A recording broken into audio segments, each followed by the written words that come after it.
Welcome back everyone. स्वागत है आप सभी का एक बार फिर से रोशन सा स्टडी पॉइंट पर। तो जैसा कि आप सभी को पता है, क्लास 12th वाले बच्चों का एग्जाम बहुत ही पास आ चुका है और क्लास 12th वाले बच्चों के लिए हम राइटिंग स्किल के जितने भी टॉपिक थे वो वन बाय वन करके कराए जा रहे हैं। तो आपको जितनी भी वीडियोस देखनी है आप चैनल की प्लेलिस्ट पर जाकर देख सकते हो। और आज की जो वीडियो है, आज की वीडियो में हम बात करेंगे अपने 5 नंबर के ऊपर, यानी कि आज हम बात करने वाले हैं जॉब एप्लीकेशन के ऊपर।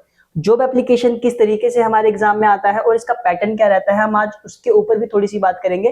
तो आज सबसे पहले मैं आपको इसका एक पैटर्न बता देता हूं कि किस तरीके से इसका फॉर्मेट होता है और एग्जाम में अगर ये क्वेश्चन आता है तो हमें एग्जाम में ये वीडियो उन बच्चों के लिए स्पेशली बहुत ही हेल्पफुल है जिनको चीजें याद नहीं हो पाती है और वो समझ नहीं पाते हैं चीजों को। उनके लिए आज हम फिक्स लाइनों के ऊपर भी बात करेंगे। तो बिना देरी के हम वीडियो को शुरू करते हैं, जिसमें सबसे पहले हम फॉर्मेट की बात कर लेते हैं। तो इधर आप फॉर्मेट आपको इस तरीके से कुछ फॉलो करना पड़ेगा, ठीक है। ये फॉर्मेट है जॉब एप्लीकेशन का।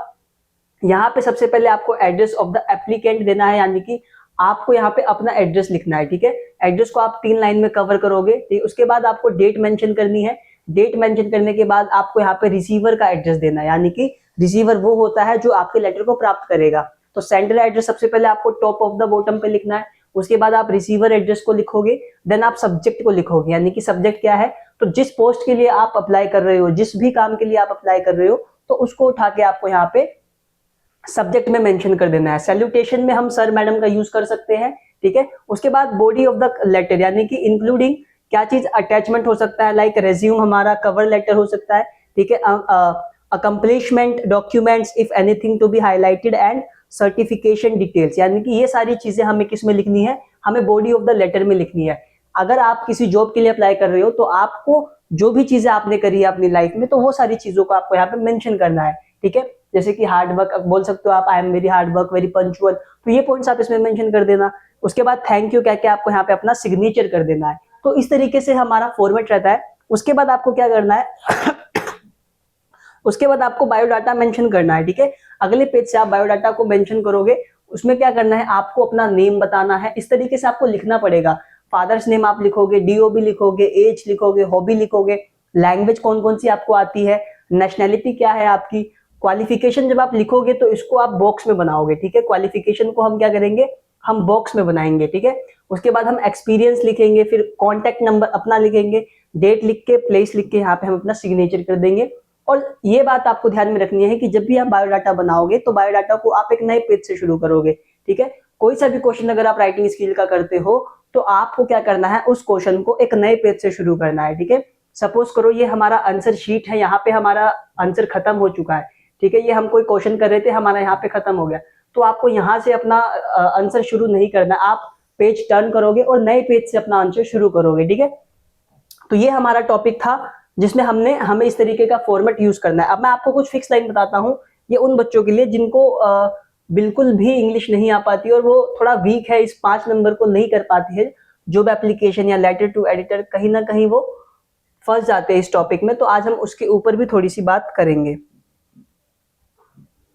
देखो, यहाँ पे सबसे पहले हमें क्या करना है, हमें पैरा में अपने आंसर को डिवाइड कर देना है, ठीक है।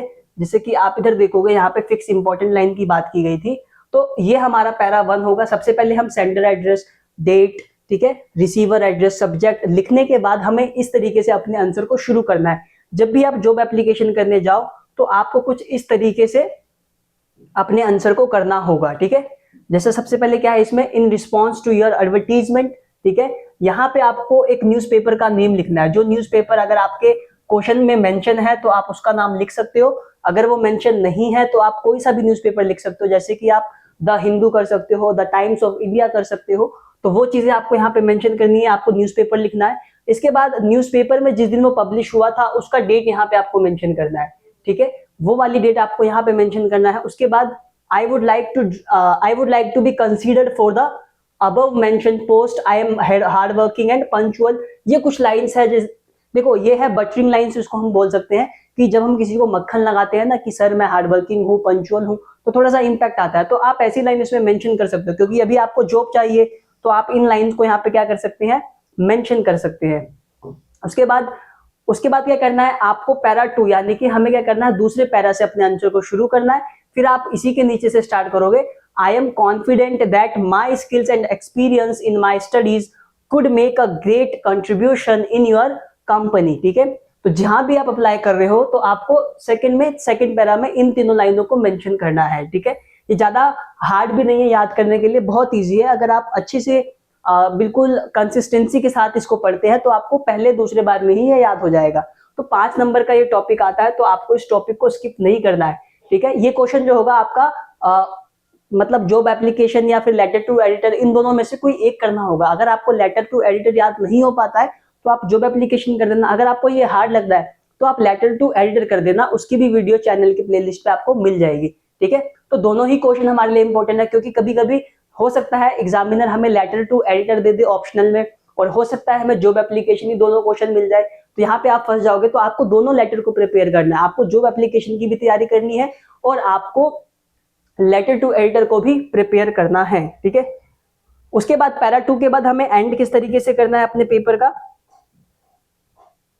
देखो यहाँ पे क्या है, यहाँ पे पैरा 3 की बात की गई है, यानी कि इस तरीके से हम क्या करेंगे, अपने पेपर को यहाँ पे एंड करेंगे। जैसे पैरा 3 में आप बताओगे I have attached my biodata along with this letter. ठीक है, if I will be selected for the given opportunity I assure you that I shall work with almost sincerity and dedication.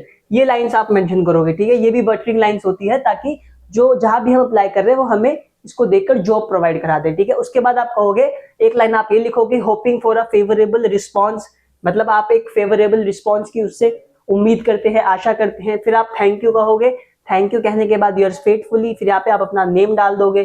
ठीक है, name या जो भी question paper में mention होगा आप ये चीजें यहाँ पे मेंशन कर दोगे। उसके बाद हम एक नए पेज से क्या करेंगे, हम एक बायोडाटा अपना क्रिएट करेंगे। बायोडाटा कुछ इस तरीके से होगा, ठीक है ना, जैसे कि आपने स्लाइड में देखा था पीपीटी में, name, father's name, DOB, age, hobbies, language, nationality, qualification. Qualification के लिए हम इस तरीके का कुछ बॉक्स बनाएंगे। उसके बाद एक्सपीरियंस अगर आपके पास है तो आप मेंशन करना, नहीं तो इस लाइन को मत लिखना। कॉन्टैक्ट नंबर आप लिखोगे, डेट लिखोगे, प्लेस लिखोगे, सिग्नेचर लिखोगे। तो इस तरीके से आपको क्या करना है, जॉब एप्लीकेशन का आंसर क्रिएट करना है। ठीक है, तो इतने ही वीडियो में आज हमें बात करनी थी। हमें पैरा के आप जितने भी पैरा आप उसका स्क्रीनशॉट ले सकते हो ताकि आपकी प्रिपरेशन और अच्छी और बेहतरीन हो जाए। ठीक है, तो मिलते हैं आपसे एक नए वीडियो के साथ, एक नए टॉपिक के साथ। तब तक के लिए आप सभी को बेस्ट ऑफ लक आपके एग्जाम के लिए, और आप इस वीडियो को ज्यादा से ज्यादा शेयर करें ताकि आपके दोस्त या आपके जितने भी भाई बहन क्लास 12th में पढ़ रहे हैं उनकी प्रिपरेशन बहुत अच्छे से हो जाए। ठीक है, मिलते हैं आपसे नेक्स्ट वीडियो में। Best of luck.